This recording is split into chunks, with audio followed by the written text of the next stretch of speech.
بسم اللہ الرحمن الرحیم۔ السلام علیکم ورحمۃ اللہ۔ میں مریم زیبا PRC سے آج میں ایک نہایت اہم موضوع پہ بات کرنا چاہتی ہوں، وہ ہے ہماری خود مختاری۔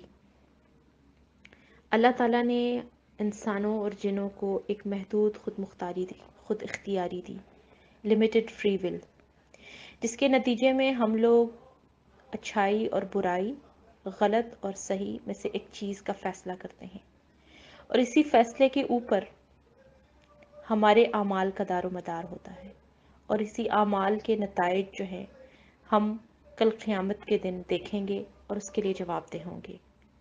اور اللہ تعالیٰ نے ہر کسی سے پوچھنا ہے، ہر جن و انس سے پوچھنا ہے کہ اس کے عطا کردہ اس خود مختاری کو ہم نے کس طرح استعمال کیا، کس طرح سے ہم نے سلیکٹ کیا۔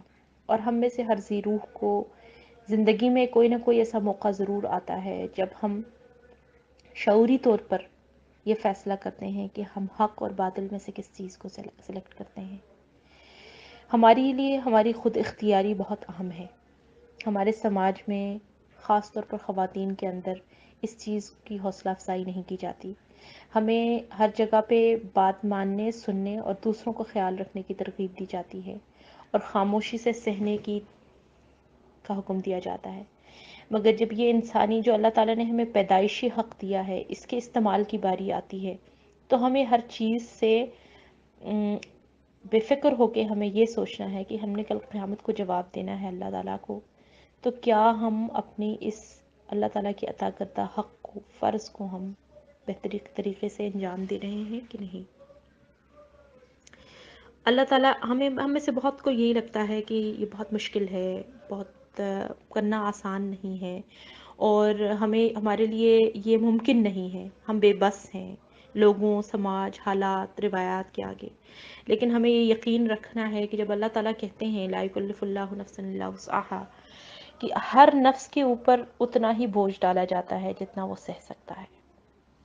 یہ اللہ تعالیٰ کا فرمان ہے۔ اللہ تعالیٰ کسی ایسی چیز کو فرض نہیں کریں گے جس کو ہم پورا نہ کر سکیں۔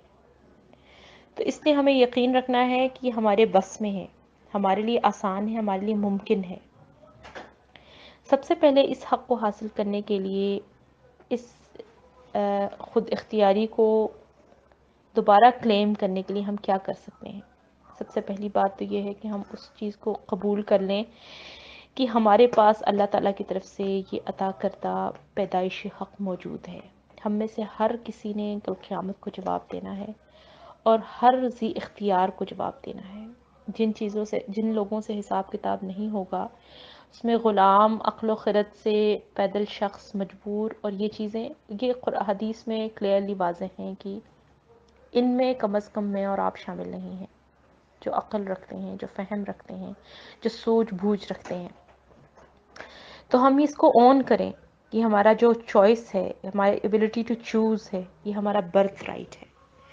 بھلے سماج، روایات، دنیا کے حالات، لوگ کچھ بھی کہیں، ہم میں سے ہر کوئی یہ حق رکھتا ہے کہ اپنے لیے اچھائی، برائی، نیکی، بدی، اس میں جو چیز ہم صحیح سمجھتے ہیں اس کو چوز کریں۔ اور اس کے بعد ہم یہ دیکھیں کہ ہم لوگ اپنے آپ کے ساتھ کس طرح کی بات چیت کرتے ہیں۔ ہمارے اندر ہر وقت ہم اپنے آپ کو کچھ بولتے رہتے ہیں، ہمارے اندر ایک ڈائلاگ چل رہی ہوتی ہے ہمارے نفس کے اندر۔ ہم اپنے آپ کو مختلف سوچیں اور خیالات میں باتیں ہم کرتے ہیں، جس کو ہم سیلف ٹاک کہتے ہیں۔ ہم یہ دیکھنا شروع کر دیں کہ اس کی کوالٹی کیا ہے۔ ہم لوگ کیا کہتے ہیں اپنے آپ کو؟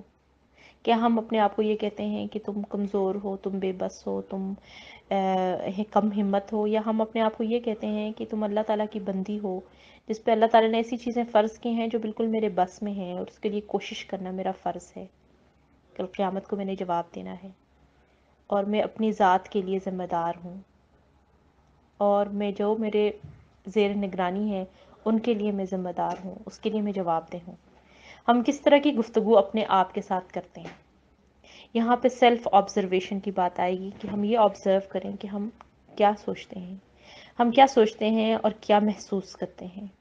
ہمارا جسم، ہماری دل، ہمارا ذہن جو ہمارے ساتھ حالات و واقعات ہوتے ہیں اس کے بارے میں کس طرح سے رسپونڈ کرتا ہے، کس چیز کی طرف میری توجہ جا رہی ہے، میری توجہ کن چیزوں کے اوپر مرکوز ہے، جو چیزیں مجھے ڈسٹریکٹ کرتی ہیں وہ کیا ہیں، کون سے ایسے عوامل ہیں جو مجھے ڈسٹریکٹ کرتے ہیں، میرے اندر جو ہے وہ کسی ایک پہلو کی طرف جھکاؤ ہے، تو وہ جھکاؤ کیا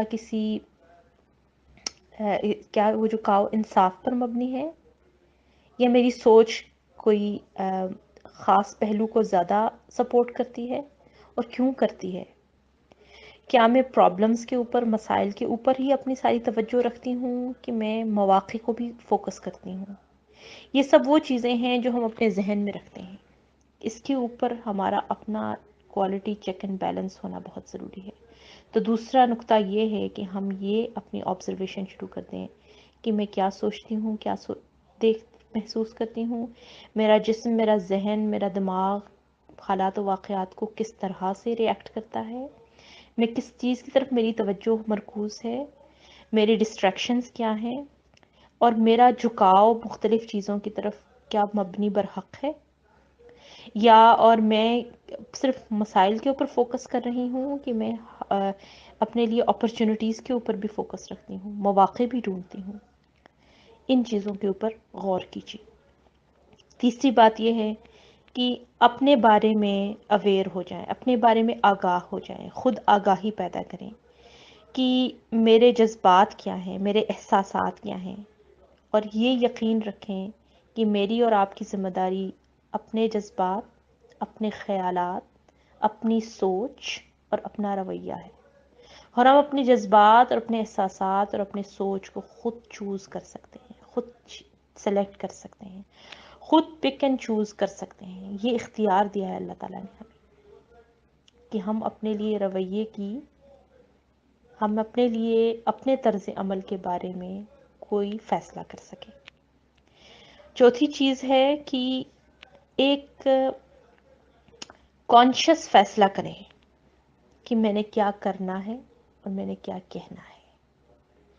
جب ہمارے ساتھ کوئی ایونٹ ہوتا ہے تو فوری ایک اضطراری طور پر ریئیکٹ کرنے کے بجائے اپنے آپ کو چھوٹا سا وقفہ دے دیں جس میں ہم اپنے جذبات اور احساسات کا تجزیہ کریں، ان کو آن کریں، اور پھر اس کے بعد ایک اپنے لیے رویہ ترتیب دیں کہ میں یہ ایسا کروں گی، ایسا کروں گی. ایسا ہم کیوں کریں؟ کیونکہ میں اور آپ کٹے پتنگ کی طرح نہیں ہیں. میں اور آپ اپنے ہر عمل کے لیے کل قیامت کو جواب دہ ہوں گے. میرے اور آپ کے دائیں اور بائیں کندھے پر بیٹھے فرشتے ہر چیز ریکارڈ کر رہے ہیں. ہمارا ریکارڈ بن رہا ہے، اور جو اللہ تعالیٰ نے ہمیں خود اختیاری دی ہے اس کی وجہ سے ہم چوز کرنے کے اوپر خود مختار ہیں، اور اس چوز کرنے کے اوپر، نیت کرنے کے اوپر ہمارے اعمال کا دار و مدار ہے. جیسے حدیث میں آتا ہے انما الاعمال بالنیات، کہ ہماری انٹینشن کے اوپر ہی ہمارے عمل کا دار و مدار ہے. نتیجہ کیا نکلتا ہے، فائدہ ہوتا ہے یا نقصان ہوتا ہے، یہ اللہ کے ہاتھ میں ہے. ایک کاتب تقدیر نے پہلے ہی لکھ دیا ہے. لیکن میری اور آپ کی نیت کیا ہے، میرا اور آپ کا جھکاؤ کس طرف ہے، ہمارا طرز عمل کیا ہے، اس کی کل ہمیں قیامت کے دن پوچھ ہوگی. اور اس بارے میں ہمیں مائنڈ فل رہنا ہے.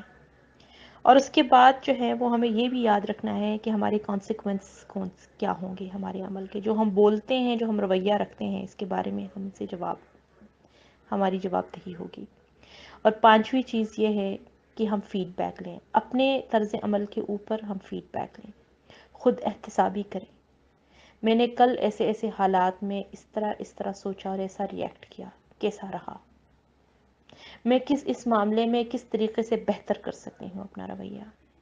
میں ان معاملات کو کس بہتر طریقے سے سلجھا سکتی ہوں؟ خود کو فیڈ بیک دیں، اپنا احتساب کریں. جیسے حضرت عمر نے فرمایا کہ حاسبوا انفسکم قبل ان تحاسبوا، کہ قیامت کے دن ججمنٹ سے پہلے اپنے نفس کو جج کریں، اپنے آپ کو جج کریں، اپنے آپ کے عہد کا احتساب کریں. خود مختاری اللہ تعالیٰ کی طرف سے عطا کردہ ایک نعمت ہے. ہم ذی شعور ہیں. اللہ تعالیٰ نے ہمیں یہ پیدائشی طور پر حق دیا ہے کہ ہم اچھائی برائی میں سے کیا سلیکٹ کرتے ہیں. اور اسی بنیاد پہ کل قیامت کے دن ہماری پوچھ ہوگی۔ اپنی خود مختاری، اپنی خود اختیاری کو کلیم کیجیے، ان 5 چیزوں پر عمل کر کے اپنی قوت فیصلہ کو مضبوط کیجیے، خود آگاہی، خود شناسی پیدا کیجیے، کیونکہ یہ ہماری ابدی کامیابی اور دنیا میں وقتی کامیابی کے لیے بہت اہم ہے۔ السلام علیکم ورحمۃ اللہ وبرکاتہ۔